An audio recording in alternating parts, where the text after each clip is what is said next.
Thank you for coming, and this is our legislative update for the 2019 changes that occurred in the legislative session. And Colleen Ward and I will be presenting, and we'll be dividing the material up. Essentially, the way it works is anything that's difficult, I'm having Colleen do. Anything that's simple or I can joke about, I'll do, okay? And so CDAC's copyright notice and some housekeeping things. If you got a book, sign up. It's not just that I don't know you, it's that CDAC has certain requirements that they report back who attends these things. That way they get funding to buy the books and continue their program. And so, like all of us, they have to continue to justify their existence, and so they want us to help them. And breaks, we'll probably take one break, an hour and 15 minutes in or so. And materials, if you signed up, you can get a book. Only take one because I had to really twist CDAC's arm to give me 40 of them because they said they only had initially printed like 100, and I was taking about 40% of their books. They have more ordered. Eventually we can all for sure have a book, even if someone doesn't attend one of the courses. And then edits, corrections, or omissions. There are a couple of little errors. One you might notice is that the Honorable Beth McCann on page 2 did not get promoted to a district attorney in the 1st Judicial District. She's still a lowly elected DA in the 2nd Judicial District. Okay, and so I wanted to point that out.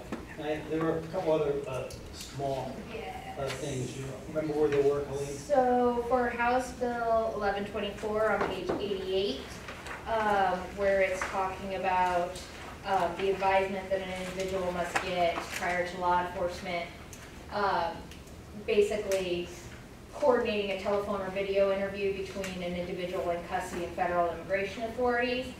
It should say in the final sentence before the empty bullet points, it should say the officer must advise the individual in writing. So right. That is one omission. Okay, but for the most part, the materials are correct. We modified a few of CDAC's slides for the PowerPoint if we didn't either agree with the explanation or we thought it was confusing. But most of the PowerPoint was put together by the District Attorney's Council. So we had to thank Tim Lane there, who I think spent a lot of time doing it. And just an overview in terms of the legislative session. It was actually a very challenging time for law enforcement and prosecutors. In retrospect, it probably could have been even worse because there were a bunch of things that were originally proposed that we very much did not like.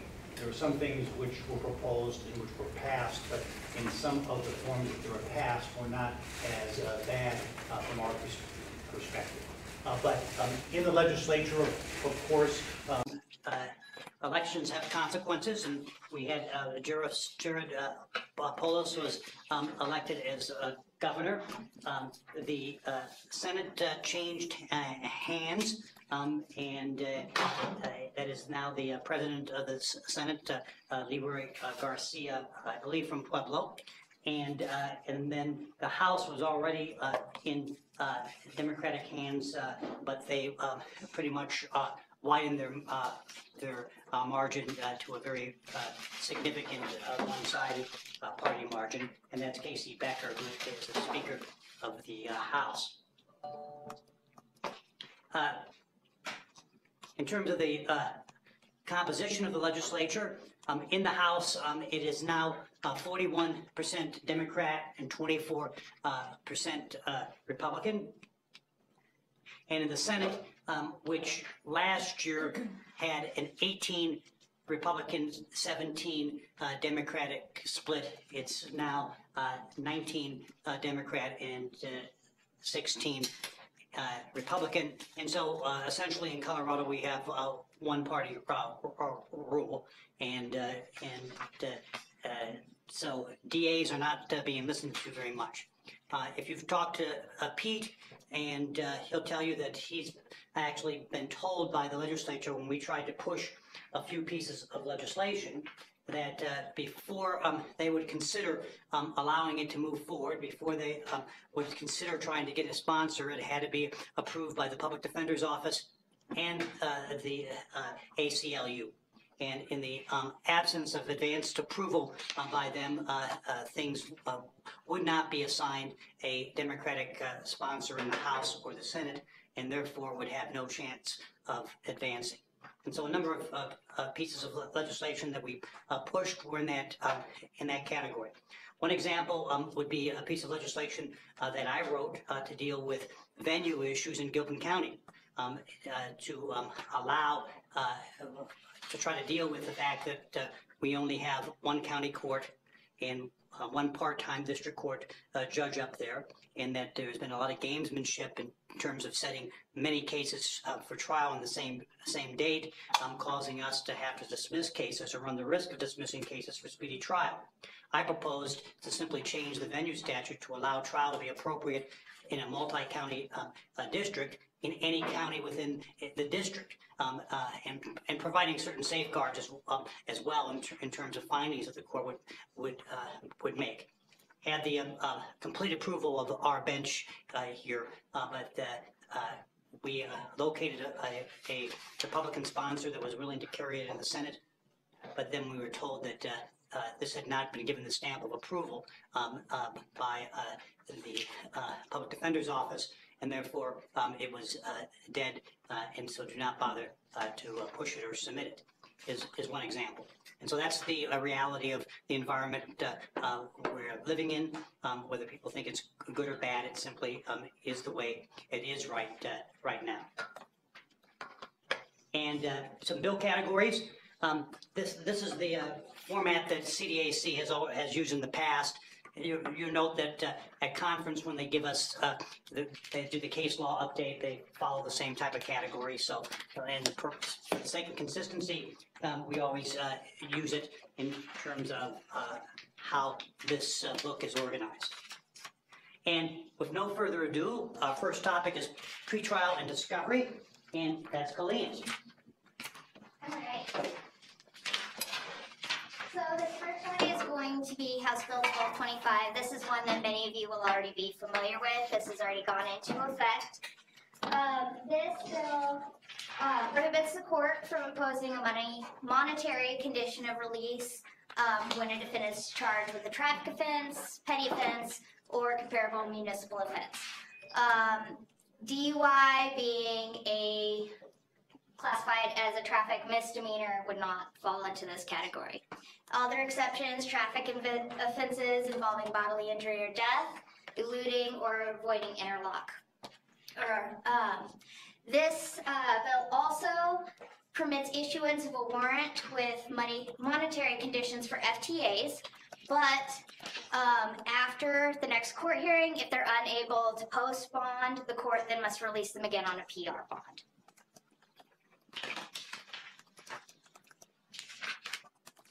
This next one involves the admissibility of statements by a juvenile. This is House Bill 1315. This one will go into effect August 2nd. Right now, their statements by a juvenile are admissible as long as the juvenile has been accompanied by a responsible adult during advisement and interrogation. This changes that a little bit. This means that now if they're moving for suppression of a juvenile statement, the prosecution must prove by a preponderance of the evidence that the person conducting the investigation reasonably believed that the responsible adult for the juvenile didn't have an adverse interest to the juvenile. And that is only if the juvenile raises a claim that their responsible adult had an adverse interest.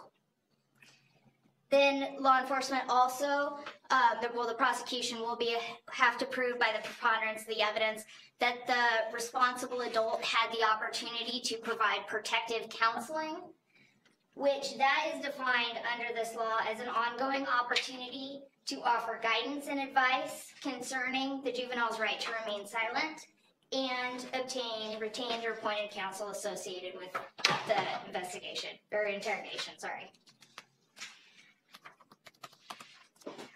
This bill also does define who is going to be considered that responsible adult as well. This is going to be parent, guardian, someone with legal or physical custodian, another responsible adult who is a custodian of the juvenile or has assumed the role of a parent at the time of the interrogation. So this is things like older sibling, something like that, who is there with the juvenile. Yeah, I've always wondered about this, but what happens when a parent goes in and they're also the parent of the victim, a victim child? And I know this must happen and you guys have an answer in juvenile, but I don't know what the answer is. So the juvenile attorneys are going to be a lot more familiar with this. This is where that adverse interest piece of it definitely comes in. Because when you have a child who's a defendant and a child who's a victim, that is the adverse interest. So the responsibility of law enforcement at the time of the interrogation is going to be, you know, they had to reasonably believe that there was no adverse interest there. So if the responsible parent is also the parent of the victim, that's the adverse interest. That should be so a that red can't flag. be the responsible party for the interrogation. Sure, so they kick the parent out and then what? There would have to be a responsible party there for the interrogation who does not have an adverse interest. Okay. Like, who would that be? Yeah. Like, if we get that call on call, who do we tell them to call? Social services? It would have to be I mean, somebody good thing, under the definition of the responsible party. It can be another family member, relative, maybe somebody who doesn't have that same connection with the victim. It probably means we're screwed. Yeah. Or maybe we don't have reasonable options, right? We will not be getting given statement anyway. All right, the next one was Senate Bill 036. This one basically just sets up a state court administrator reminder program. So this is something that defendants can opt in to get text message reminders for court appearances, hearings, unplanned court closures, things of that nature. If they miss a court date, they also get an alert, a text message alert, basically telling them to contact their attorney, contact the court for next steps. The contact information that they provide to opt into this program will not be allowed to be used for other law enforcement purposes. It's to encourage basically, this is to discourage FTAs. There's also a data collection piece to this where they're going to be collecting data to see if this actually helps with the numbers of FTAs and to help encourage that and encourage them to opt in. That contact information then can't be used for anything else. The next one is Senate Bill 049. This one is already in effect. This extends the statute of limitations for mandatory reporters for failure to report child abuse. This is child sexual abuse. So this expands it to a 3-year statute of limitations. And it will apply when the mandatory reporter has reasonable cause to know that the child's been subjected to unlawful sexual behavior or has observed the child being subjected to circumstances or situations that would reasonably result in such behavior. So this is a misdemeanor offense, so currently it would be 18-month statute of limitations. Right. And it's doubled for 3 years to that. All right, the next one is amending the child hearsay statute. And this one went into effect July 1st. Basically, with this one, it's adding the statements statements of a child under the age of 13 in a criminal, delinquency, or civil proceeding where the child is alleged to have been the victim.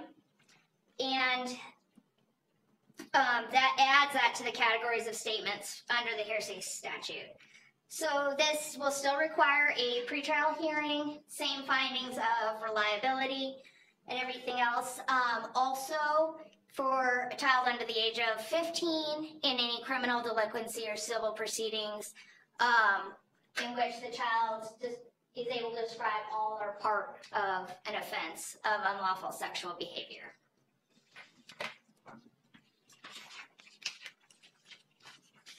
All right.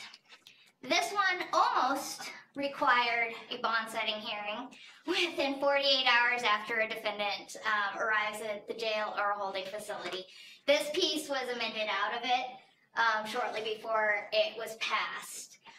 Pieces of this will go into effect August 2nd. Other parts of this legislation are going to go into effect January 1st. So basically what this is going to do, and this first piece is going to go into effect January 1st. A defendant must be allowed to post bond within 2 hours after the sheriff receives bond information. And then there's limitations throughout this legislation on the amount of fees that can be charged. They can't be charged more than a $10 bond processing fee. They are allowed to be charged things like credit card fees. And then after they pay the bond, they must be released within 4 hours. There's an exception for this if they need to be fitted for electronic monitoring, and that extends it to no more than 24 hours after posting bond. And the primary reason that first part was amended out was because of objections from rural jurisdictions. That is, they were going to have major problems in terms of complying with this. And then, in point of fact, not every jurisdiction is as progressive as Jefferson County and doesn't have weekend advisements. And so we already have a system in place which allows us to accommodate this, but believe it or not, there are a lot of DAs who don't have to work on their weekends to do advisements. So that was part of the reason that was taken out. There is still in this legislation, they are, the chief judge in each judicial district is responsible for working with, stakeholders in this to create a plan for holding bond hearings within 48 hours in all jurisdictions. This next one is a very big piece of legislation. Drastically changed the competency statutes. So this one went into effect July 1st, and almost every section of the competency statutes have been amended, establishing new procedures and timelines. This was basically as a result of the settlement between the state hospital for the lawsuits. They're basically taking the settlement agreement and turning it into statutory procedures for this. So there's a lot of pieces of this. If you deal with competency a lot, definitely read some of the new timeline structures for this. So requests for competency evaluations and findings of incompetency. The court is going to be informing the county attorneys, and civil commitment proceedings can now happen simultaneously with criminal competency proceedings, which is a big change. And this bill clarifies when inpatient evaluation is appropriate. There are certain requirements under the statute now. And when an out-of-custody evaluation is ordered, the court will then require that as a condition of bond. We will probably have to powwow with the county attorney's office about this, and that is the circumstances under which this will happen. To a certain extent, this is a good thing. That is, if we're looking at somebody who is going to be found permanently incompetent, to get the county attorney to move quickly and try to have alternatives available is a good thing. But this will place some additional burden on them, and we'll have to see how this plays out. One change that does put a burden on the district attorney is going to be the order for collateral materials. When the court orders an evaluation within 24 hours, collateral materials have to be transported or transferred to the Department of Human Services. So police reports, discovery, everything that's normally provided by the district attorney for that.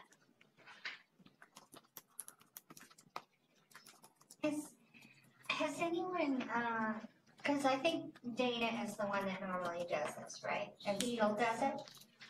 I'm sending her an email right now.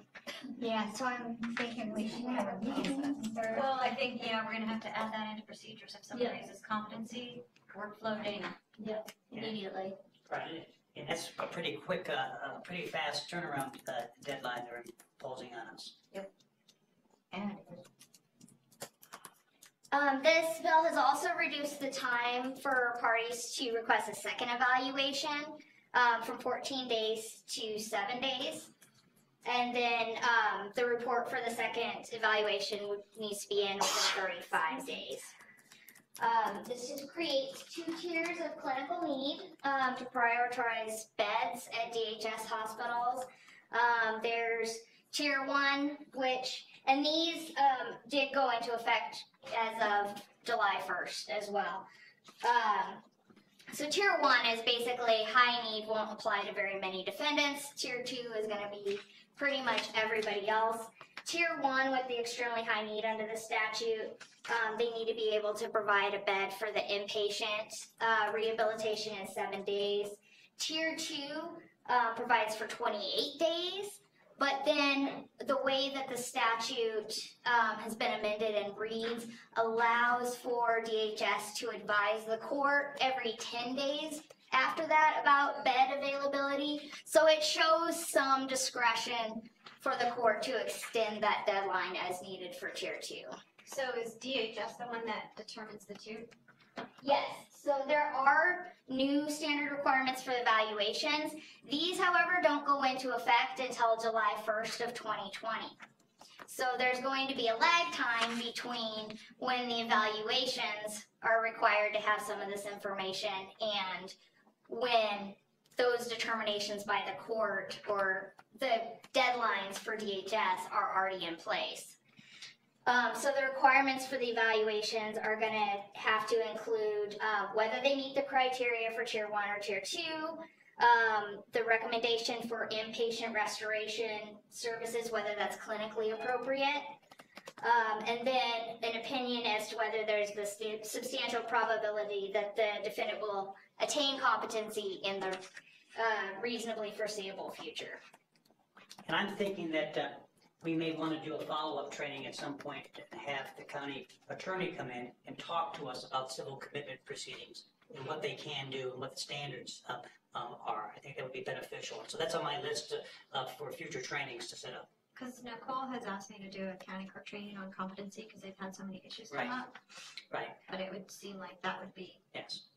important before that. And if there is one statute that has been so dramatically changed that you absolutely should spend some time reading it, it's probably this statutory provision.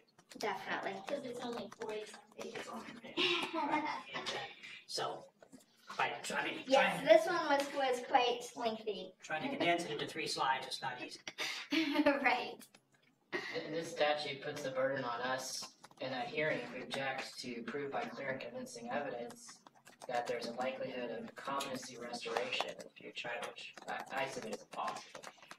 Are you talking about for the dismissal? For the F4, the area 5, and well, anything over an F4, really, we have the burden if we object.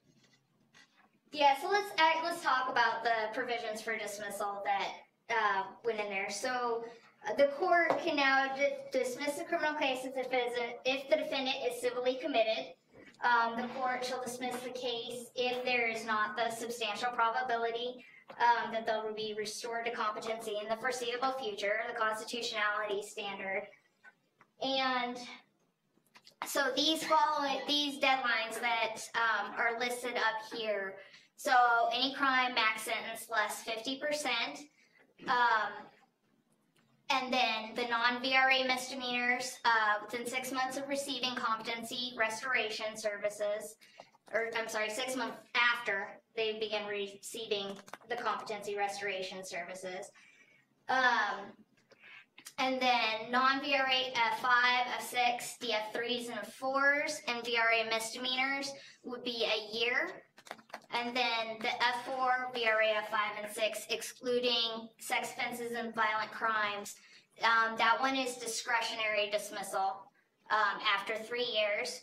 The DA can object to that, but that is where that clear and convincing standard comes in, that the burden's on the objecting party to show that there's a compelling public interest in continuing the prosecution, and that there's a substantial probability that they will attain competency in the foreseeable future.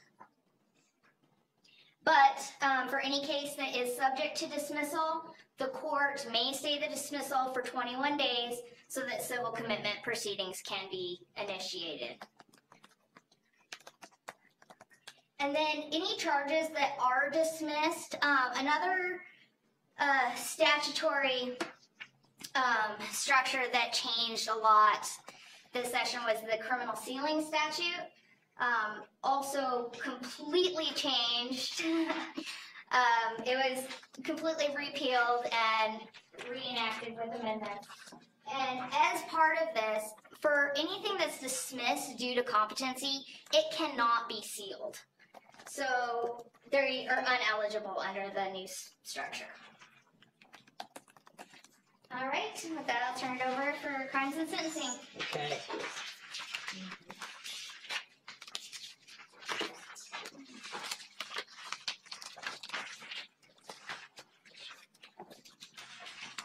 So there are a couple new crimes for those of you who are interested in the parks and enjoying Colorado's scenic beauty. It increases the fine for a number of violations in parks and wildlife. There's 2 new crimes. One is camping in a designated area without a permit. Get your permit, okay? And then a stand-up paddle board without your personal flotation device. Safety is key, okay? We don't want you drowning when you're drunk on your paddleboard. And also modifies the disposition of fines in terms of who gets what, whether it's Division of Wildlife or whether it's the agency. And trains, this was one that's probably not going to affect us too much, but if you have a freight train and you're driving it, you have to have a minimum of 2 crew members, okay? Don't drive your freight train without 2 members. And you have a buddy system. Ironically, is an exception for trains transporting passengers or for tourism purposes. So we got to protect that freight. But if you're hauling people across country, well, it's all right to do that with just 1 train member. But that's just something that I would note. And animal ban for cruelty to animals conviction. I amended this CDAC slide to tell you that this is actually called Punky's Law, and that's Punky up there on the right. And the reason it's Punky's Law is because one of the legislators, who sponsored this, while the legislation was before the Senate, their prized pet Punky died, and so they named the law Punky's Law. Not because Punky was abused or anything, or because he was a punk, but because of the fact that it was the legislator's dog. Just a little back story here. But essentially, it requires a court to order a court order prohibiting a person convicted of felony animal cruelty from owning, possessing, or caring for a pet for 3 to 5 years, unless a treatment provider makes a contrary recommendation to which the court agrees. And so I'm not sure how that's enforceable unless they're on probation, of course, for that period of time. But essentially, no pets for pet abusers for that period of time. It also applies to juvenile adjudications for actually any animal cruelty type of situation. The court may do that. And including misdemeanor animal cruelty. And then it also requires a comprehensive evaluation to determine causative factors if it's a felony demonstrating knowing torture or torment, and then it allows a court to order an offender to complete mental health treatment designed to address underlying causative factors. In essence, provide some increased protection for our pets. And there's a change in the penalty associated with a Class 2 misdemeanor. Currently, or it was 1 year, it's now been reduced to 364 days. And the reason for that is immigration apparently sometimes uses the 1 year cutoff as an aggravator for deportation people. And so because of that, they lowered a Class 2 misdemeanor penalty across the board for all Coloradans so that could not come into effect. That's the only reason for the change. To thwart immigration with respect to deporting people based upon convictions. And it probably is not going to make a huge difference in our cases. Correcting the definition of police working horse. If you remember last year, they added to the cruelty to animals statute someone who might abuse or mistreat a certified police working horse. Unfortunately, whoever thought of that didn't realize there's no such thing as a certification program for police working horses, and so they created a law that actually had zero applicability last year. And so when someone pointed that out, that the certification program did not exist, they went ahead and just changed it to a working horse to give some effect to last year's piece of legislation. Steve, does the sheriff's department here have a horse patrol? We do have a couple horses, yes, and I'm not sure if they how often they use them or on patrol. But Denver does, and they sometimes use them in parades, and they sometimes use them for crowd control. They can be very They take him out on call. effective, yeah. And so I'm not sure how many people are actually abusing horses, but if they do it, they're in big trouble.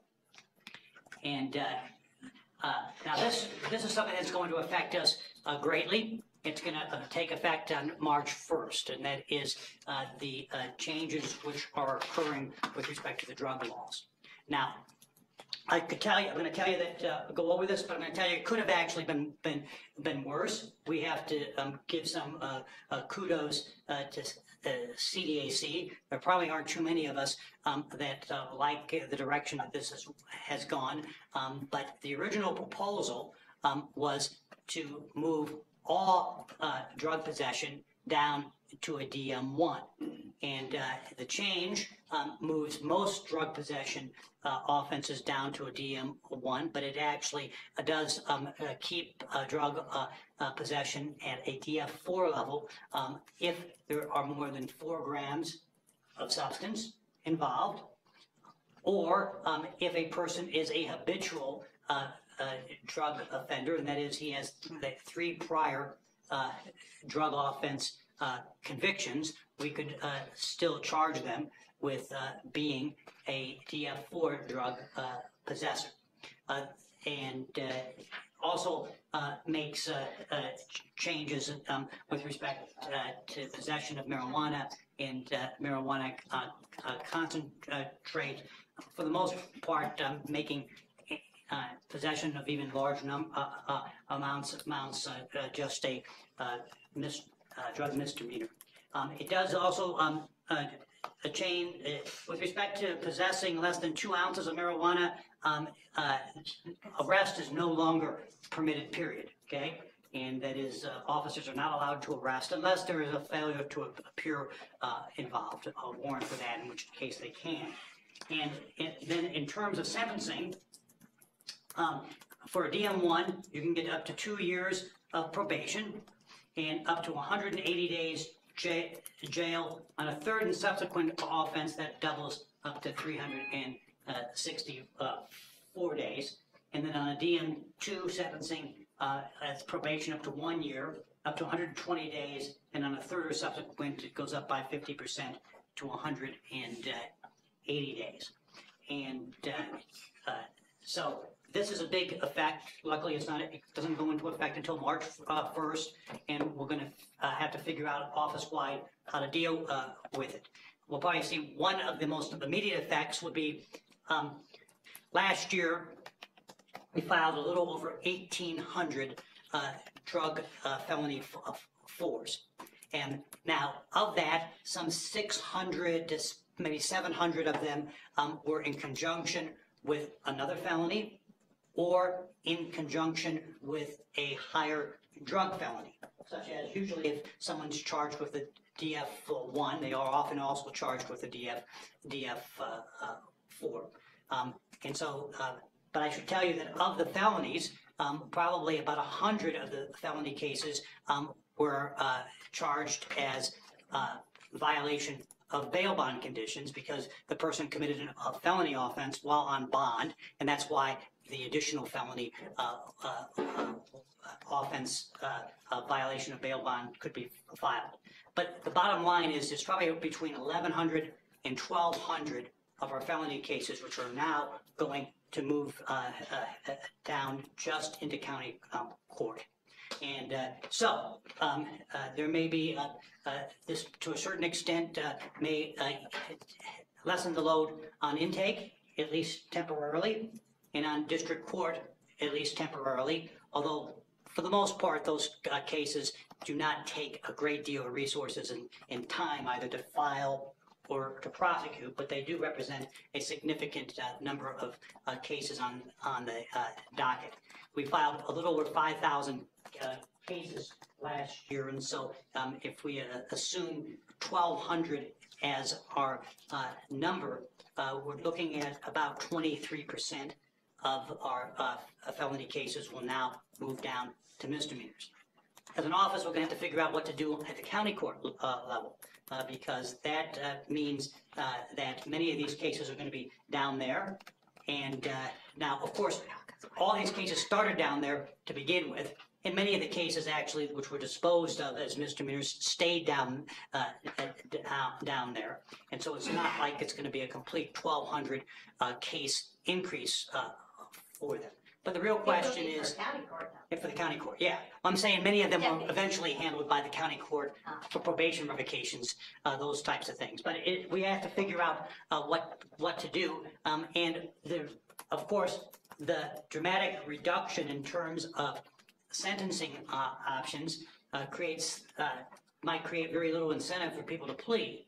And so this has the potential of really exploding dockets at the county court level. Is this going to change drug court? And, well, it may affect that as well. And except drug court doesn't take people who are involved with drug distribution. Right. And so we're not going to have many felony drug offenses involved. And so there are these ramifications. We're still some months out, but we're going to be dealing with this as will every other jurisdiction in the state. I don't like this, and I think most prosecutors probably don't. But like I said, at least I applaud CDAC for getting some changes in place and slowing down the train a little bit with respect to the final result. Did they have 2 drivers in the train? I think they did. And penalties for failure to pay wages, okay? And so they create a crime for it if somebody is working and not getting paid their appropriate wage. If it's over $2,000, it can be a felony offense. And also, if you're not paying the minimum wage. And now I believe it applies only to someone who's required to pay minimum wage. And so if you're not paying your kid minimum wage for mowing the lawn, I don't think that they can go after you for a felony. I don't think Tom can go after you just because when it hits $2,000. And I might anyway. yes, he might anyways, just for fun. And banned posting images of a suicide. And so it creates an offense, although it's a very minor offense, an M3 for a first person to post or distribute, and a civil infraction with a $100 penalty. Civil infraction, I'm not sure I know exactly what that is, but with a $100 penalty for all others. And that is if a person intentionally posts or distributes an image of a minor attempting suicide, dying by suicide, or having died by suicide with the intent to harass, intimidate, or coerce any person, and distribution results in serious emotional distress to any person. It looks like you're going to have to prove quite a bit for your M3, and that's because of this tragically unfortunate situation where a 13-year-old Von Mercado committed suicide. It was video recorded. It was shared on social media in an effort to pressure his friends to attempt to commit suicide. And I'll tell you, obviously, there are some teenagers out there that can be very lacking in empathy and very vicious to others. And so this at least hopefully would discourage that type of thing from occurring.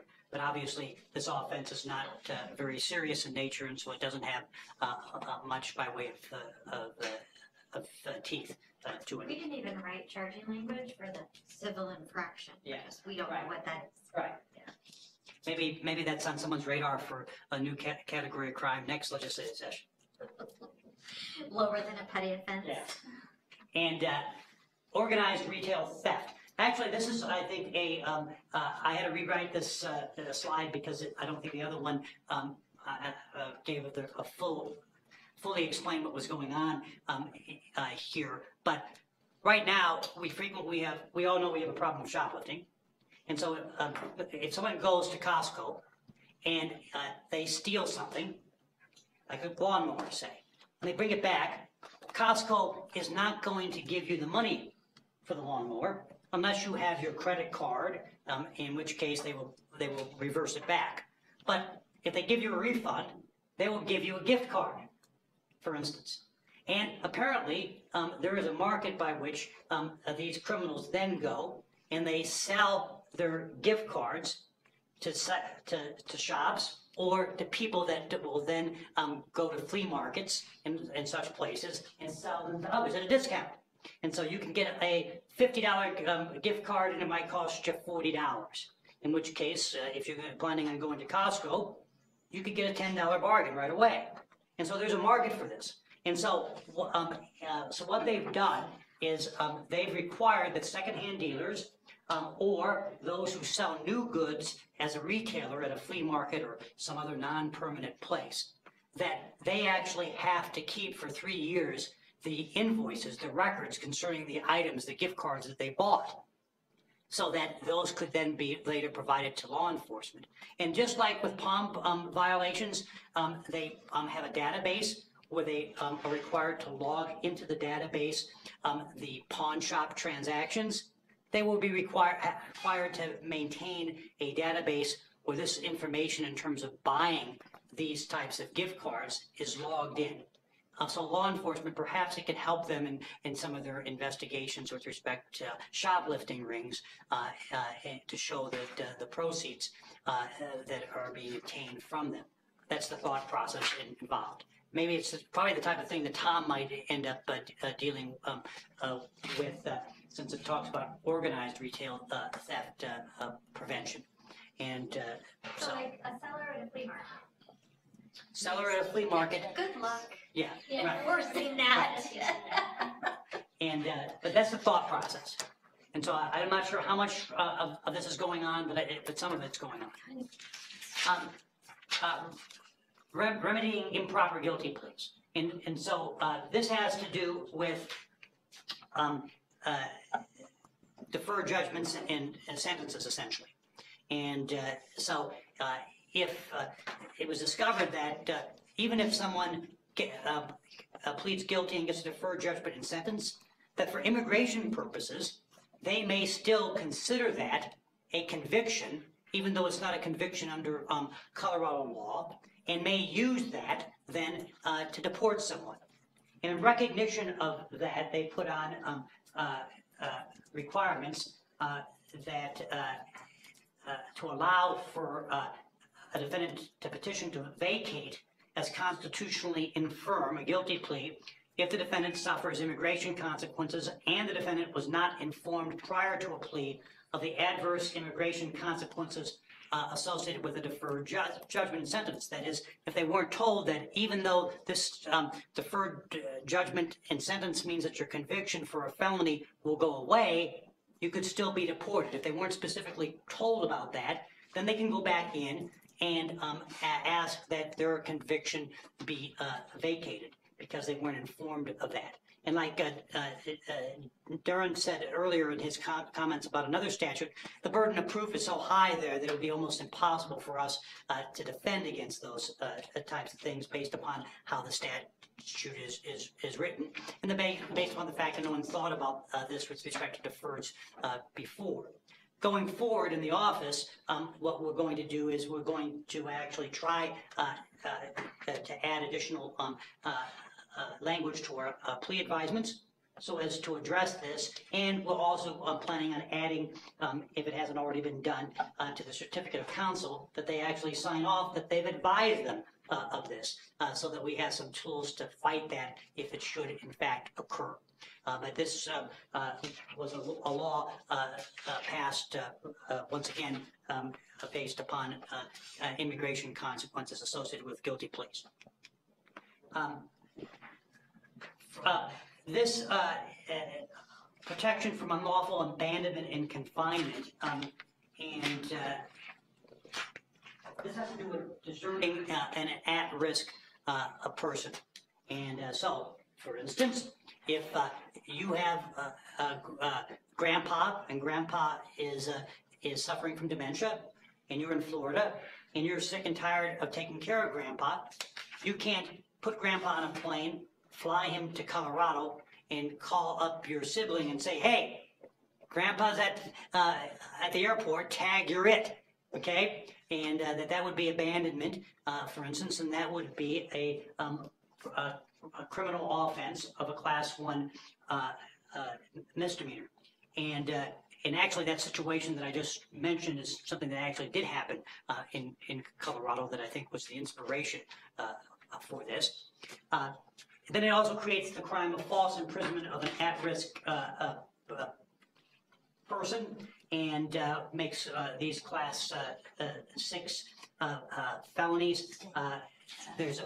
You can see that they're using unreasonably over and over again, and so there's a reasonableness standard. There's also an affirmative defense built in. I didn't spend the CDAC didn't have the affirmative defense here, but I'm sure this is something Duran's probably already looked at or will look at in that regard. And peace officer post certification. Sure.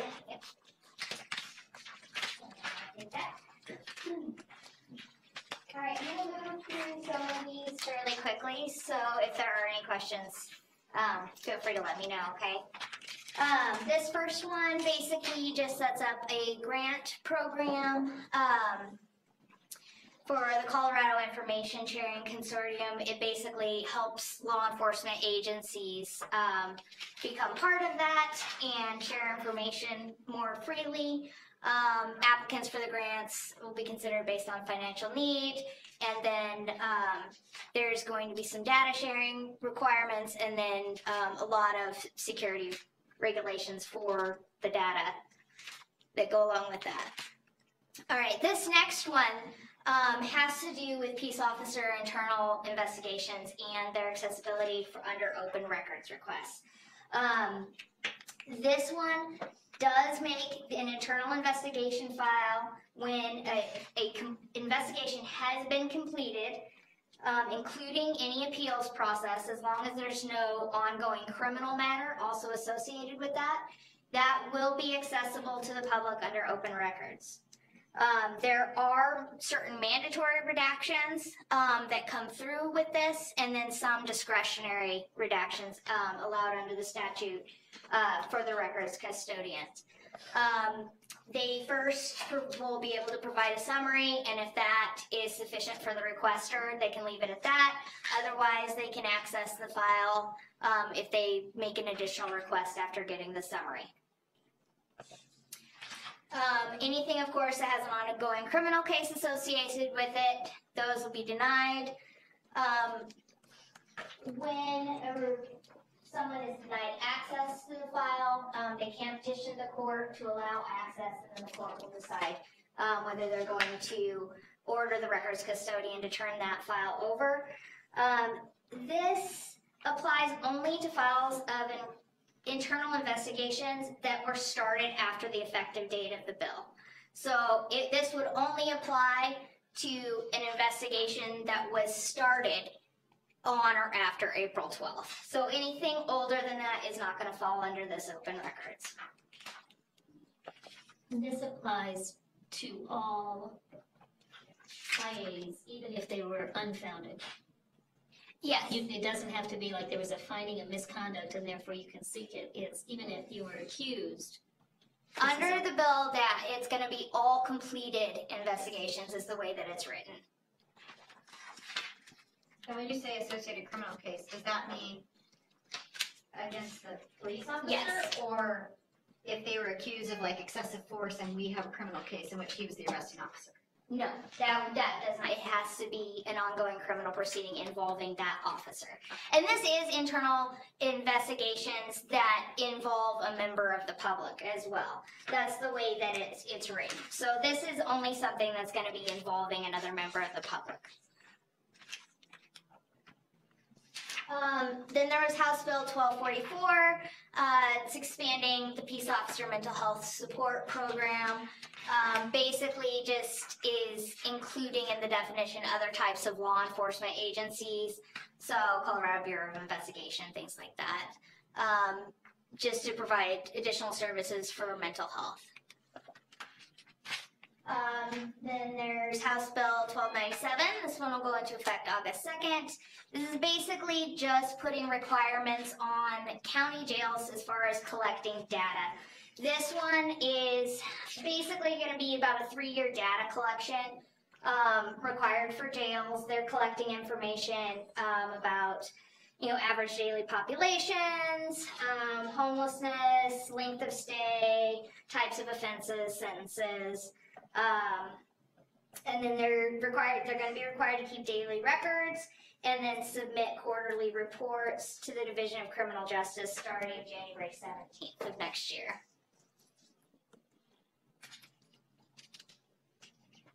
And then this one will go into effect August 2nd. This is expanded support for peace officers involved in use of force.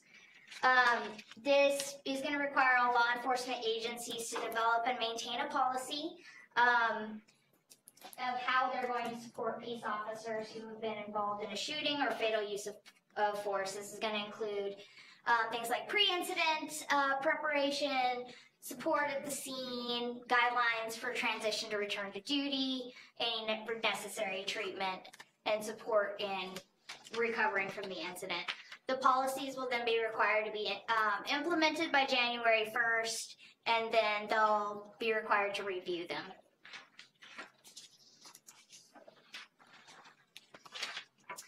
All right, this one, Senate Bill 166. This allows for the Post Board to revoke certifications when a law enforcement agency has certified to them that a police officer has knowingly made, any peace officer has knowingly made a false statement or omission of material fact in an official criminal justice record under oath during an internal investigation or administrative process. The law enforcement agency that reports this to Post has to certify this by clear and convincing evidence. There's certain safeguards under the statute where the law enforcement agency, basically whoever is making this sort of representation to the Post Board, is also, swearing this under penalty of perjury, losing their own post certification, things like that. So there's a lot of requirements put on the law enforcement agency to meet kind of the standard, and then post will review it. The officer will have an opportunity to request a hearing with post, and if there's no hearing requested, then their certification will be revoked, but they also have appeal rights through the post board process and also under the Administrative Procedure Act. They'll be able to petition for judicial review. All right, with that, I'm going to turn it back over to Steve. I had a slide in there, but maybe I skipped over it, dealing with, maybe let's go back, Did we skip one? the parole changes, unless it just, maybe it didn't make this iteration. But it's all right. I think this is probably the PowerPoint I sent you before without that one slide added. Not a big deal. And so, with respect to parole changes, there's two things I'll summarize. They explain them in your book. But number one, right now, if DOC's capacity level, we don't have a slide for it, hits 2%, then that kicks in a procedure by which DOC has to give the parole department a list of names of people with who might be parole eligible and provide certain data. They've modified those factors a bit, and they've changed it to 3%. And so if they hit so if they're 97% full and only have a 3% vacancy level, then that would kick in. Now, I should tell you that since 2010, DOC population has actually declined 10%, even though Colorado's population has increased 16%. And so you would think that this would not be a problem. But they've been closing prisons, and as they close prisons, it may become a problem. And so that deals with that. But the second thing that you need to know is that they have essentially watered down parole supervision again to prevent people from being sent back to the Department of Corrections for technical violations. And so they have indicated that people cannot go back to the Department of Corrections for technical violations except in specific limited circumstances. And so that's another change. And then actually one thing that they did do that was good was that we have a problem sometimes with people who are being released out onto parole without supervision, or released into the community without supervision. The reason being is perhaps they've completely killed their number because they didn't behave in the Department of Corrections. And so at least they've created a program by which a person who's released without a supervision plan can get up to 1 year of services funded by the Department of Corrections to help them reintegrate into society. And so I think all that is good stuff, probably. Steve, what's a technical violation? So technical violation might be something like you were using drugs.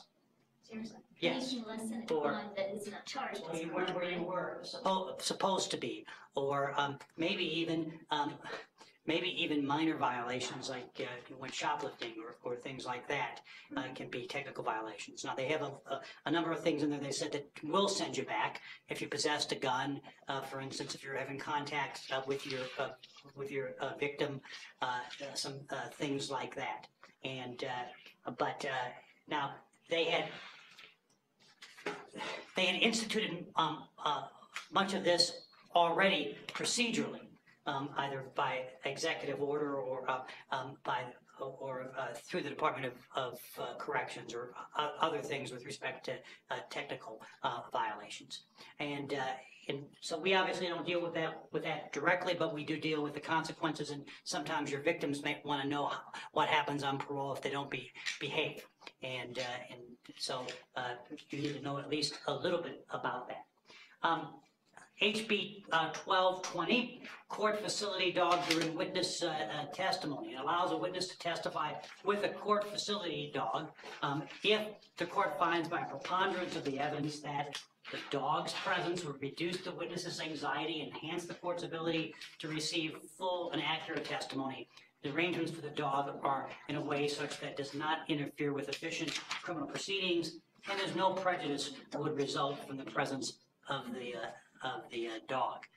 So perhaps in some crimes against children cases, maybe that would be good. And I don't know if it would allow, it probably does not apply to DAs making closing arguments and having a dog with them in order to make them more comfortable at ease. But I don't know how often this will be used. I don't think too often, but perhaps. And I don't believe we have a dog that's trained in this fashion in our judicial district. Not yet. That doesn't change. Witnesses can still bring their own service dog. Right, and they could, and yes, and it could have application there if you made those particular findings, I suppose, as well. You're right, Darren. Right. And HB 1310, interest on orders of restitution. Of course, this has been kind of a difficult subject with the department, with the courts for some time in terms of getting them to order restitution, calculating not ordering restitution, ordering interest on restitution, but the statutory amount of interest is 12%. And of course, anyone who has any investments at all, any place, knows that that is a wildly lucrative amount, and so they've reduced it to 8%, which would still be a very generous rate of interest that's supposed to accrue once the order for restitution is entered.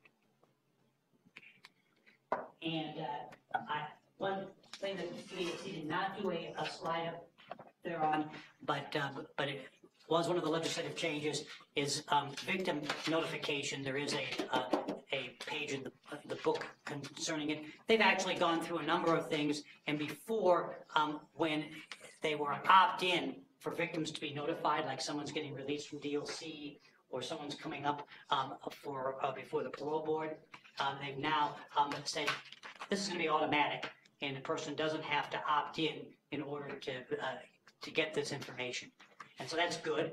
And then and it's especially good that they didn't change it to say the DA has to tell them. For the most part, it's the courts who have to tell them, or the Department of Corrections will have to tell them, and so that's a good thing. That was one change that was made. All right, and I'm going to talk about the ones that have changed for motor vehicles and traffic. There are a few new bills. So the first one, House Bill 1207, winter conditions, traction and control requirements. So there's going to be requirement that vehicles carry traction equipment between Dotsero and Morrison on I-70 between September 1st and May 31st when icy or snow-packed. So chain alternatives, four-wheel drives with tires that have at least 3/16 of an inch of tread, all-weather tires that also have to have 3/16 worth of tread. And then also, this did amend when the Department of Transportation can restrict travel, basically under this when they deem necessary, when there's icy snowpack conditions or any other sort of dangerous driving condition. And then we have a 15-page piece of legislation on the regulation of electric scooters, which will have less impact on Jeffco than it will on Denver with all of the electric scooters there. Basically, changes an electric scooter from a toy vehicle to a vehicle it's authorized to use on the road. There is an exclusion from electric scooters from the definition of a motor vehicle.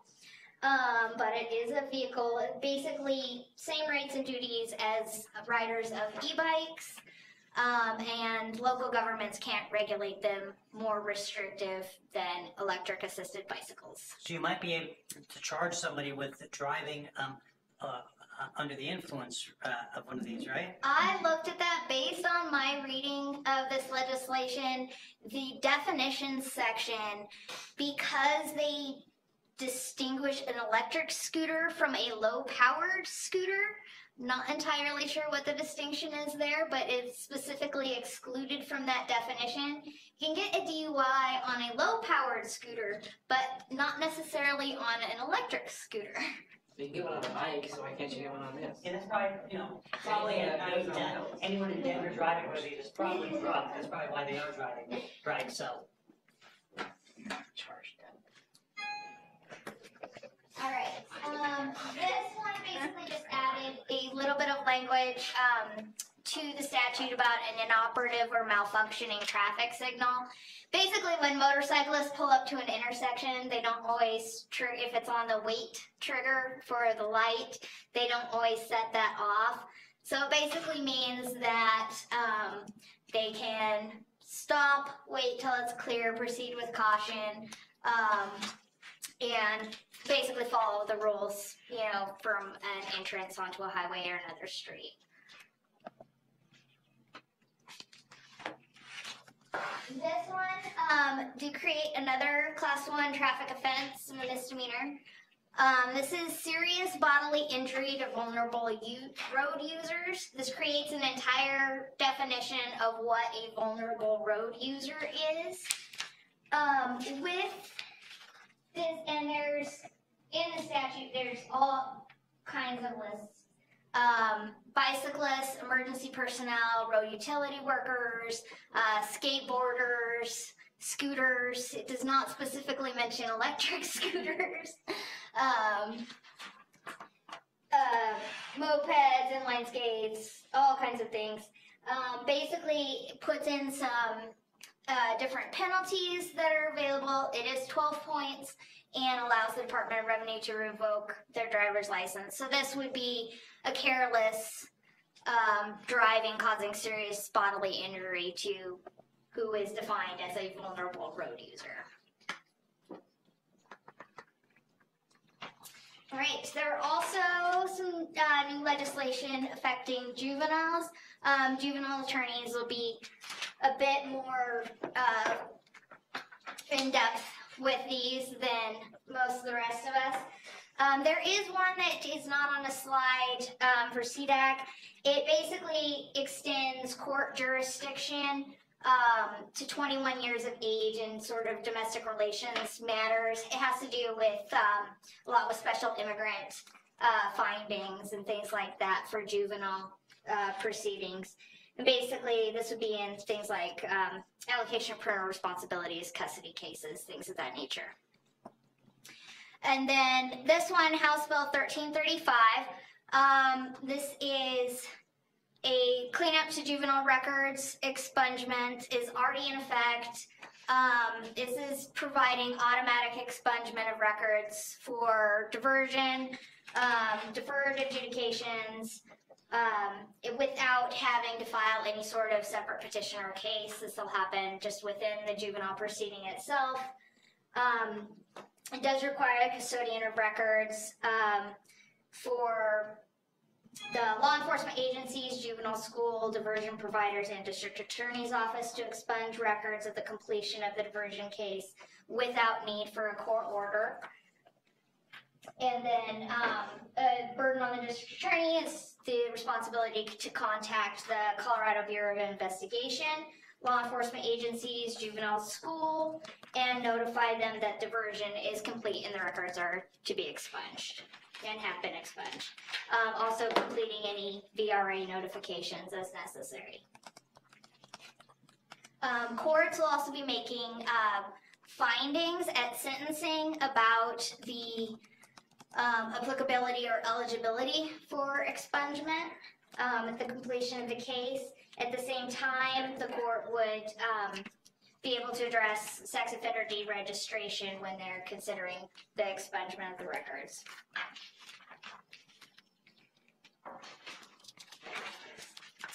There's also a juvenile justice reform bill. This one has a few different applicability dates. Some parts of it have come into effect already. Some parts will be July 1st of next year. The committee establishment is basically the piece of this that's come in. This is basically a 60-page piece of legislation establishing a committee to look into risk and needs assessments, develop plans for measuring different effectiveness, mental health screening tools, diversion screening tools, things that are recommended and selected by the committee. The DA's office will be required to begin using the screening tool for diversions by January 1st of next year. This also requires the state court administrator to develop a statewide system of responses and incentives for juvenile behavior, setting standards for juvenile probation.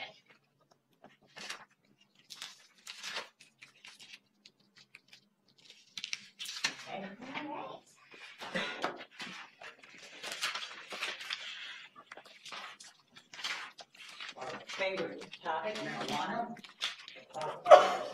Some of the new innovative changes that Colorado, being first in the nation, of course, with respect to marijuana, we continue to make significant advances, and this allows for two types.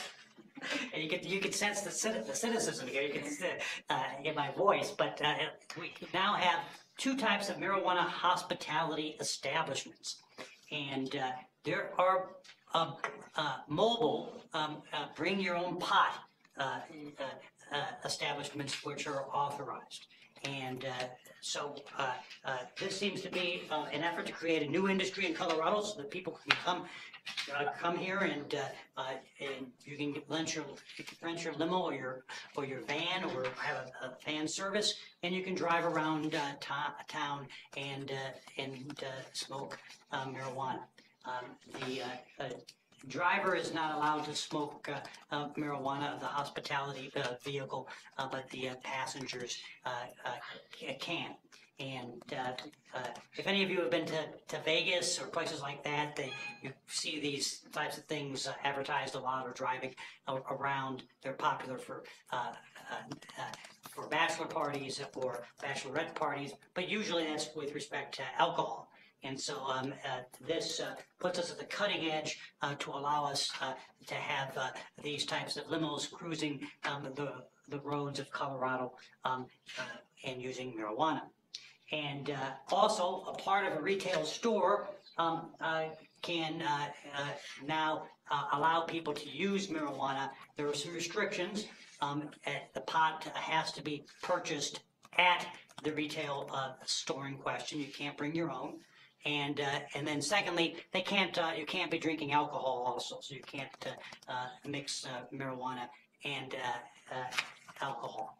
And then it makes marijuana smoking an exception to the Colorado's Clean Air Act, because just because you can't smoke cigarettes or vape perhaps in those areas doesn't mean that you should not be allowed to smoke marijuana in those areas.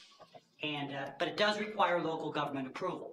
And so I was at a meeting this morning at my Rotary Club, and we had Mayor Marjorie Sloan there, and she was talking about her accomplishments over the last 8 years. One of the things that she was proud of was the fact that Golden voted not to allow for the sale of marijuana in Golden, retail sale of marijuana in Golden. And some other jurisdictions have taken a different stance in that regard. Edgewater, I think, has funded many of their public improvements with retail sales of marijuana. And so it will be up to the individual jurisdiction to decide whether they allow this to occur. And so I suppose if you have your marijuana limo, you have to know where you can drive and where you can't drive the limo, if you want to avoid a traffic offense for open consumption of marijuana. And also, sticking with the cutting edge technology theme, we are now going to allow marijuana home delivery. And so you'll be able to buy marijuana and have it delivered right to your home. I suppose it's probably better than driving high out to the marijuana shop to replenish your marijuana and then driving home with it. So maybe there is a silver lining here, but this will now also be permitted here in Colorado. And the marijuana sunset clarifies open and public consumption. This is probably good. That is, it gives some clarity in terms of saying when the law talks about not allowing for open and public consumption, this is what those terms refer to. And so that's probably not bad. And it adds two new unlawful acts: engaging in regulated marijuana business without a proper license. Can't do that. And then altering marijuana samples to circumvent testing requirements. These are new misdemeanor drug offenses. And human trafficking. This it creates immunity for a violation of a prostitution-related offense if probable cause exists to believe that a minor was a victim of either human trafficking for involuntary servitude or sexual servitude. And so, so it doesn't make it an affirmative defense, it actually creates immunity, which the only other situation I can think of where we may have a similar or analogous situation is the make-by-day law. There are specific provisions that are articulated in terms of what you would do in terms of raising this with the court. Just this says immunity for drugs. Yes, and for some drugs, yes, you're right, with respect to people that call in, yes, drug overdoses, right, and so it'll probably be enforceable by a motion to dismiss, I would imagine, if they say that it applies. If a law enforcement officer encounters such a minor and there's probable cause to believe the minor was a victim of human trafficking for sexual servitude, the officer must report the suspected violation to the County Department of Human or Social Services or the Child Abuse Hotline. So it creates a mandatory reporting situation under those circumstances. And then this is something that is new. It establishes an affirmative defense for all criminal violations except for Class 1 felonies.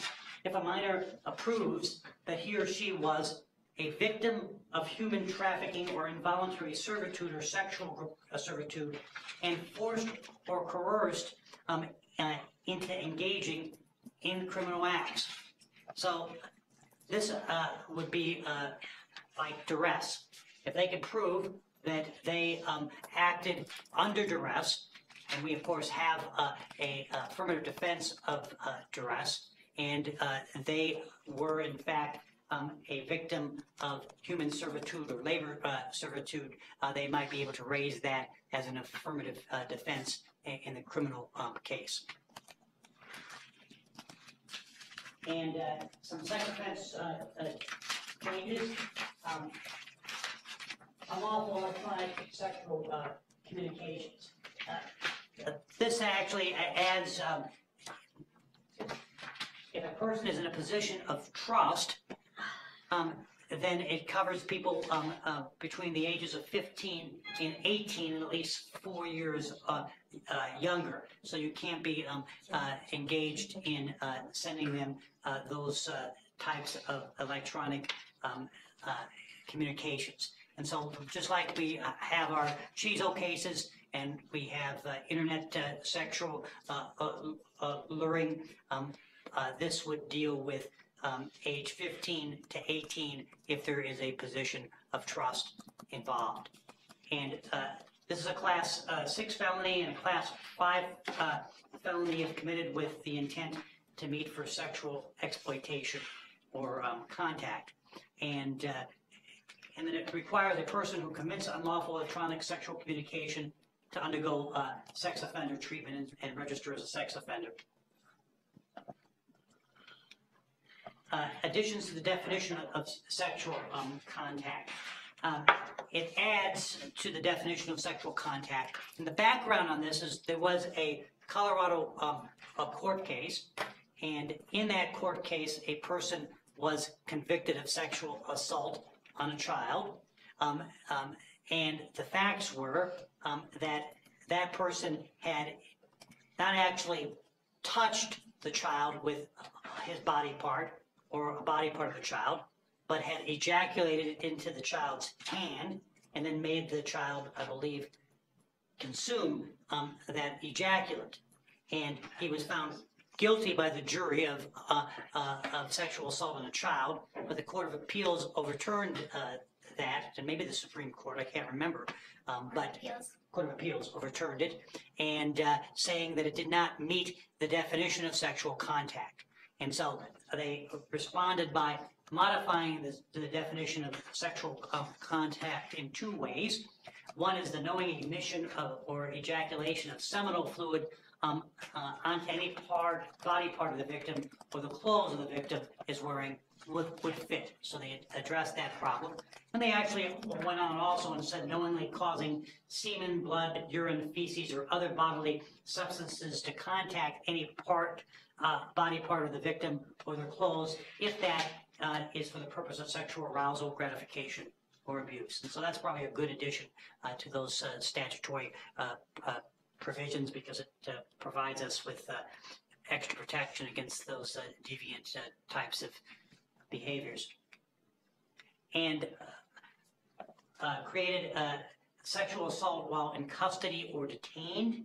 And so it prohibits a peace officer from knowingly engaging in sexual contact, and makes that an F4, or intrusion or penetration, makes that an F3, when in the same encounter the officer contacts the victim for the purpose of law enforcement or exercise of the officer's employment activities.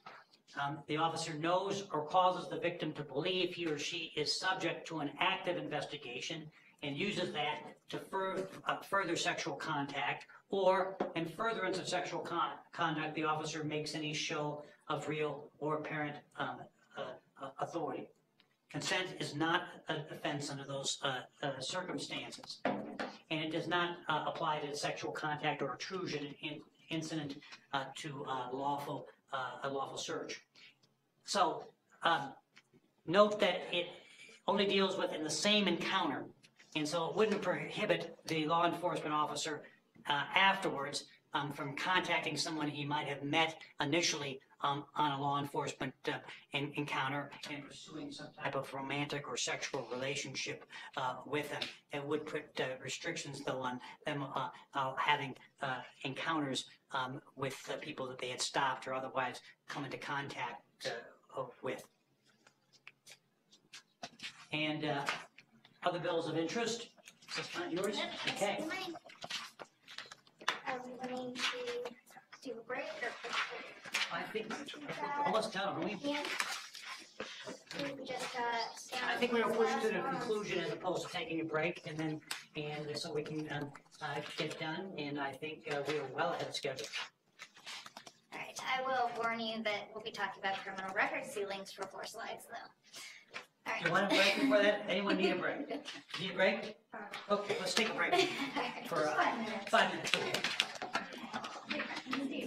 Yes, ma'am.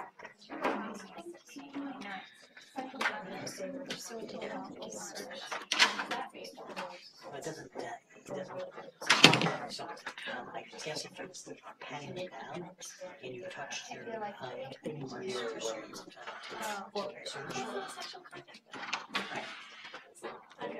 deal with it.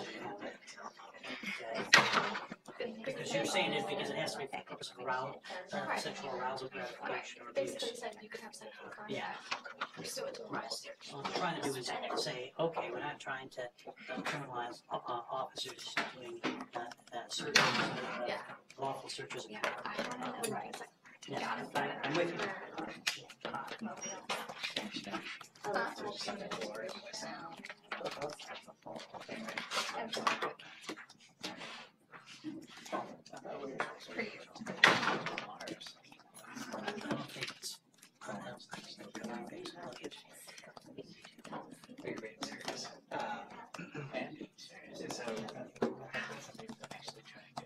Yeah, I think Boston's gonna try to do it.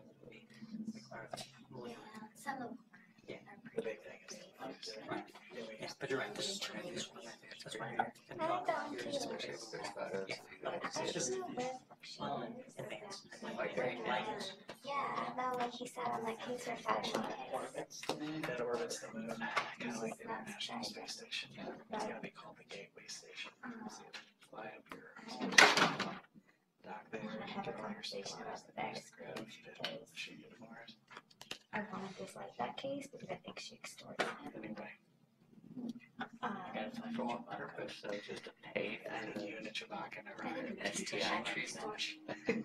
When she basically is holding on to this evidence and being, you don't pay me and my ex-boyfriend $500, I'm gonna go to the police, and the more he does it. They're still trying to do that too, because they think that if you have all private investors, it will make. Totally. But then she starts talking and I'm like, oh, you're guilty. Yeah. You're so good. You have all this. Anyway, can you do that? They'll push all of that. They've been different ideas. They already have people signed up for trips to Mars. Yeah. We trip right now. Yeah. I was wondering, I'll wait to see like how the first couple of That's your area. like, okay, that's what I'm that. Celebrate my 80th. If I hate it first. Yeah, like, that ridiculous story. Threw it away. Because he will be here. Because she wouldn't have known to say that. What his idea is that she takes every tissue out of the vagina and puts it inside her vagina. We have enough coverage. Alright, yeah, we have to. So, yeah, last week we should have. So we should be, yeah, I haven't sent it out yet, I just was thinking about the candidate, I should really let people know, but I know the people who are new were staying back. They were like 3 in the next view. Of the like county board? No, they're all going. Yeah. No, the 3 people that said I'm staying back, for like you, Bryce, and one other person.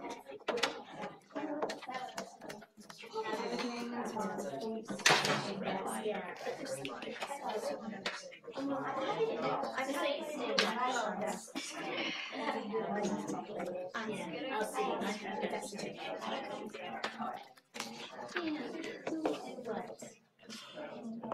Of course, you know. Explain if I were to, yes. And told basically find out less. oh, somebody else Because sent me a picture. it's 6 1 away. Was their compliment right? And she's laying on a comforter with her legs over the edge of the bed. That's exactly what I really think. It's not her outfit. They show up on Saturday, so. That's a problem.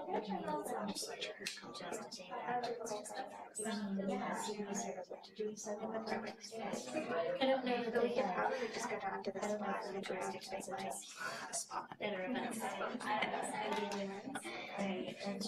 Such a happy location. I just don't think right there. We can sort out some people, once people know who's here. I like that huge chair by Casey Berry. I can't hear Jenny. Yeah. We gotta find somebody who calls. And she's like, oh, this guy. It's like, this is my wife had an argument and he was sexually things. Actually, I think close to the sex song where the guy creeps in the video. What case is that? Yes, I'll tell you. Yeah, it's a really great case. He calls into his roommate's bedroom. Because she thinks he's coming in there at night and digitally penetrating her. And he's totally because I was gonna there's a lot of Why do I know this? It's a really good case. I mean, there was a potential, I haven't read it yet, Interesting but. case. Where are they at? Do you know? The trial didn't it start? Yeah, I don't. I thought, you know, right, it started. Are you all officially arrested? Yes. Yeah, and trial started. Yesterday. Did it start yesterday? Pretty much back. I don't. So get going again.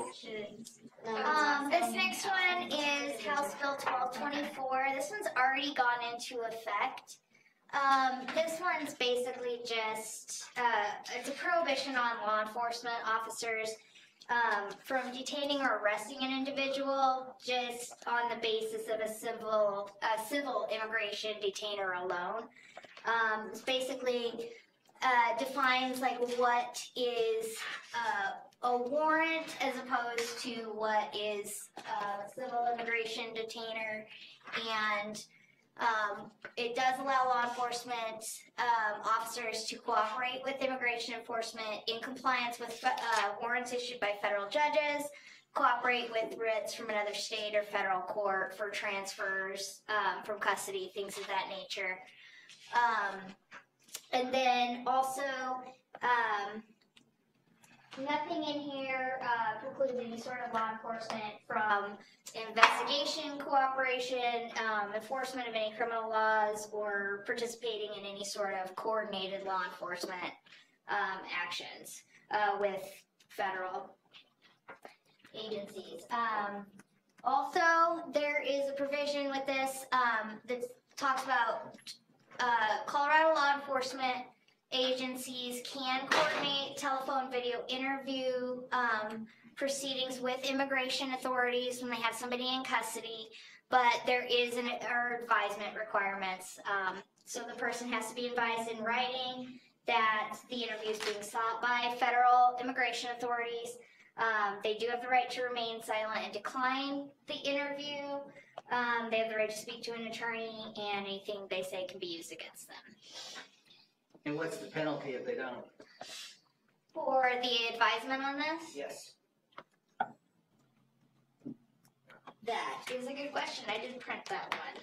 I didn't specifically note if there was a penalty associated with that. And they could try to say the federal government can't use it, but they could ignore us. Yeah, exactly. Right. So I think it's just as long as we give them the advisement. I mean, maybe there would be some sort of,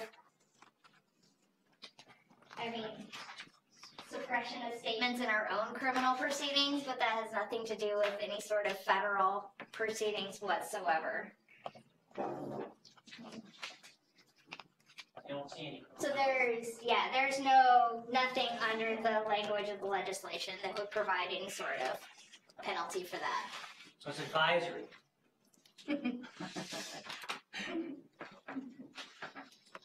All right, there is another one in your books that's talking about criminal history checks. We don't have a slide for that. It's a very lengthy piece of legislation, 48 pages, amending a whole bunch of statutes, but the basic takeaway from that was that, you know, when somebody's completed a fingerprint-based check and shows an arrest record with no final disposition in a case, they also have to do a name-based check as well for criminal history. The next one is institution of something called an extreme risk protection order. And this one was created in response to the killing of Deputy Zachary Parrish by an armed and mentally ill suspect when he was responding to a domestic disturbance. So basically, as of January 1st of this next year, any family member, household member, or a law enforcement agency will be able to petition for a temporary extreme risk protection order. And basically what this does is they establish by a preponderance of the evidence that the person poses a significant risk to themselves or to others by having a firearm in their custody and control, or by possessing, purchasing, or receiving a firearm. So when this protection order would then go into effect, a temporary would be good for 14 days. There has to be a hearing for a continuing extreme risk protection order, which would continue those firearm restrictions for a period of 364 days. There are certain renewal and termination provisions for this. When one of these has gone into effect, the person affected can apply for termination during that 364-day period.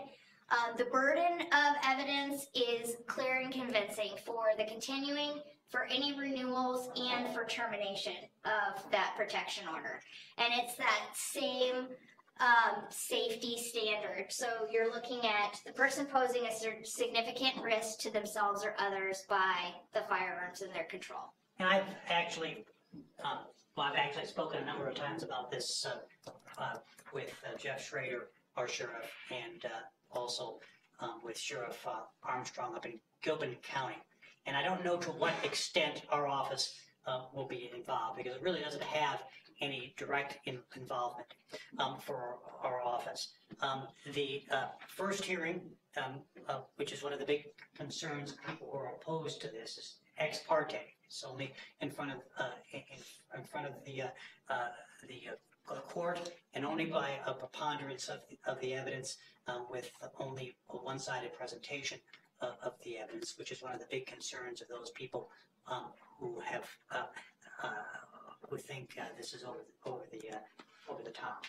And but it is Jeff Schrader did say that with respect to this, that since its passage, or when it was passed or under consideration by the legislature, he got more calls on this piece of legislation alone than he had received on all calls in his entire tenure as sheriff.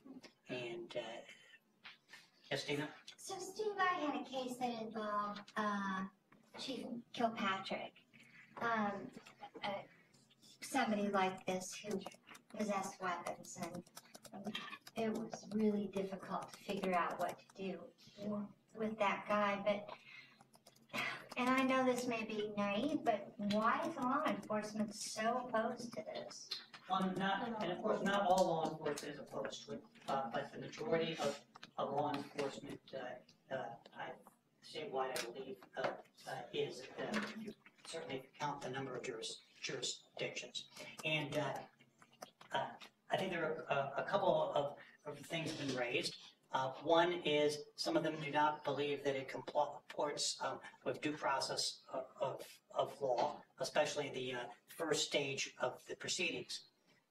Secondly, some officers, agencies are really concerned that this will actually create situations which will increase the number of potential police officer individual encounters that will put officers at risk. Well, so how do they get rid of their weapons? And third, they wonder if it's going to be efficacious. And so this sends an officer to the door To serve them, but doesn't authorize them to go in and seize weapons.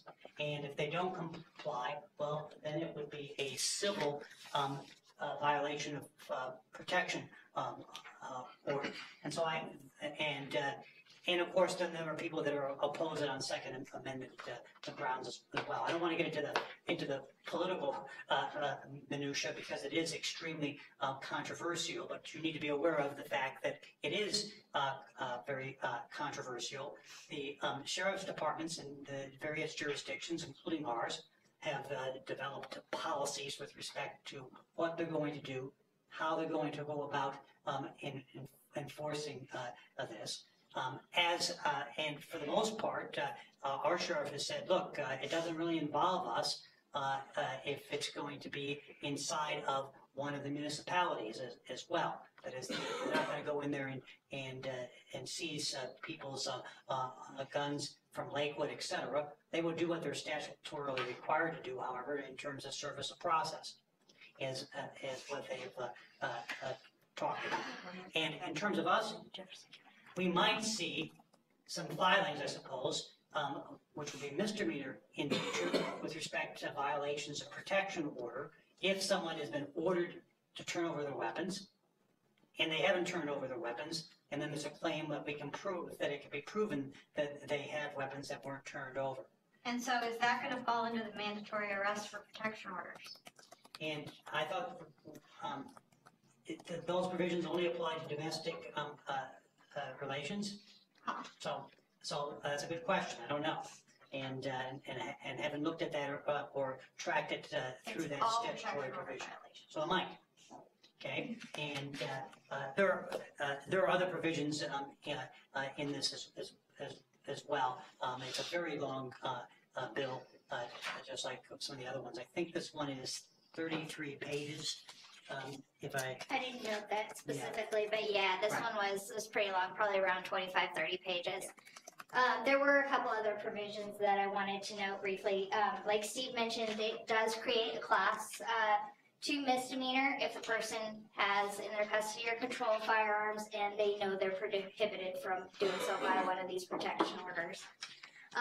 When law enforcement petitions for one of these protection orders, it'll be accompanied by basically a sworn affidavit for a search warrant as well. So it contemplates anything issued to or initiated by a law enforcement agency also would be accompanied by a search warrant. And so, by clarification, there are 2 categories of entities or people that can apply for one. One is a law enforcement agency or agent for a law enforcement agency, and the second one is a family member of the person, the gun owner that is the subject of this. And family member is actually pretty broad in nature, which would include people that used to be involved in intimate relationships with someone or had children, etc. And so those are the 2 classes of people that can apply. Interestingly enough, if you're a doctor, a psychiatrist, and you're treating someone and you think that they're a risk to the community, you can't apply for this, or it just does nothing in terms of requiring you to report that information or make it available to law enforcement. But those are the 2 categories of entities or individuals who can apply. All right, and with that, we're going to talk about sealing of criminal records. And this was also a very long piece of legislation. Basically, changed all the provisions of criminal record sealing. I think the attempt was to try to create a simplified record sealing process. Instead of having to file a separate civil petition, it now provides for a motion within the existing criminal case. And basically, what will happen is whenever a case is completely dismissed, that's going to be subject to fairly automatic sealing when no charges are filed. If there's a diversion program, deferred judgment and sentence, and all counts are dismissed as a result of that, that would be basically automatic sealing under the statute. Then the ability of the defendant is expanded to seal convictions within different time frames for different types of offenses if there's no subsequent convictions, and it dates basically from the last criminal proceeding or completion of sentence, whatever's the latest date. So for petty or drug petty offenses, they can petition after a year has passed with no additional criminal charges. 2 years for M2s and 3s, drug misdemeanors. With those, there is hearing provisions. The DA would notify the victim. Either the district attorney or the victim can object, and then a hearing is held by objection from either party. Then for F4s, F5s, F6, drug felony 3s, drug felony 4s, and misdemeanor 1s, there's 3 years with no subsequent criminal proceedings. And again, there's notification of the victim. And then either or both can object. There will be a hearing held. For any other eligible offenses, and there are a whole list of exceptions that go along with the statute as well, that you'll see. But for any other eligible offenses under the statutes, it would be 5 years, and the court is required to set a hearing on those cases, even if there is no objection by the district attorney.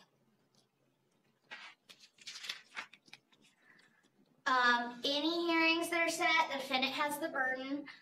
They have to show that the harm to their privacy and the dangers of unwarranted adverse consequences to them outweigh the public interest in having continued access to the records. The court would be required to make that finding in their order sealing the records. This bill does have retroactive application to all applicable cases under the statute. The sealed records can still be accessed by the courts, law enforcement, and district attorneys. Does not vacate a conviction, and it can still be used in investigations, prosecutions, as a predicate. Any new criminal offenses, the language under the statute is mandatory for the court that the court shall order any prior records unsealed if they are convicted of a new criminal offense. And now we're going to talk about all the exceptions. So under the statute, you can't seal F1s, F2s, F3s, or drug felony 1s. Any traffic offenses or infractions, no DUIs or DWAIs can be sealed. Anything including a factual basis of unlawful sexual behavior, child abuse, anything that has sentencing provision or is sentenced under as an extraordinary risk, extraordinary aggravating factors at sentencing, crimes of violence sentencing, and then any felonies that are covered by the Victims' Rights Act are not eligible. Aggravated cruelty to animals, identity theft, unlawful termination of a pregnancy, and pandering. And then also anything that is found is sentenced as a domestic violence factual basis offense would be ineligible for sealing. However, there is an exception to these exceptions, and that would be for misdemeanors. So any misdemeanor offense that falls under one of those prior exceptions can be sealed, but they have a higher burden to show in those hearings. So basically when they petition, they need to establish by clear and convincing evidence that their need for having that record sealed is significant and substantial, and the passage of time is such that they're no longer a threat to public safety, and public disclosure is no longer necessary. In all of those cases, the court would be required to hold a hearing and obviously allow for district attorney and victim objection. Doesn't this bill have an alternate title? Isn't it also known as the Audrey Weiss Guarantee of Bill? So can I just add one thing to the exceptions? It also says if the district attorney's office doesn't object, or if the defendant can show these things at a hearing. So the exceptions, the misdemeanors are going to be a misdemeanor child abuse, a misdemeanor DV case, a misdemeanor VRA case, and a misdemeanor unlawful sexual contact. So we're meeting with Pete next week to talk about this. Right now, the plan is for those of us who handle these to continue to handle them, but depending on the numbers, we may end up throwing some of them back to you guys. So just, we'll keep you posted. And some of them we're really going to care about too. Well, yeah, on the convictions, but just when you look at 2 years or 3 years post sentence completion, that's nothing. So we'll see how many thousands of these we get in the first couple of weeks. So this does become effective August 2nd and has retroactivity to all applicable criminal offenses. So we should be seeing quite an increase in the motions filed in criminal cases for record sealing. And there are a few other bills of interest that we don't have slides for. Just to touch on very briefly, there's one that is having the Colorado Commission on Criminal and Juvenile Justice just do a study and make some recommendations as far as expanding substance use disorder treatment within the criminal justice system. May have future implications for things like recovery court. Then there was one involving fireworks restrictions for the 4th of July. There's one, Senate Bill 211, involving mental health criminal diversion, established, basically extended the existing program that was established in 2018. And then there is a slide for this one. Title 12 basically underwent extensive reorganization and recodification. Renumbers all the article parts. There's a little chart if it's needed for anyone in your book, basically, that tells what the old one was, where it's located now, and mostly having to do with a lot of licensing and agency statutes. Right, and this was actually the bill, when you heard the legislature that they were trying, that one of the parties was trying to slow down the process, and so they requested that the bill be read out loud. And the other side responded by having a machine read it at an incomprehensible speed, and then a court case resulted. Well, this was the bill that they were talking about. All right, and that is all that we have for you guys. Thank you So, much. Anyone have any thank you. questions? Lots of legislation. We apologize for setting this for 3 hours and getting done in less than 2. That is not very lawyerly of us. There will be CLE credit. We've applied for it. We applied for it in time, but Brian Dominguez, who does that for me, is out on vacation. And so I don't know if he's received it back yet or not, but when we do, we'll send out an email so that you know what number to plug in so you get your CLEs. Thank you much.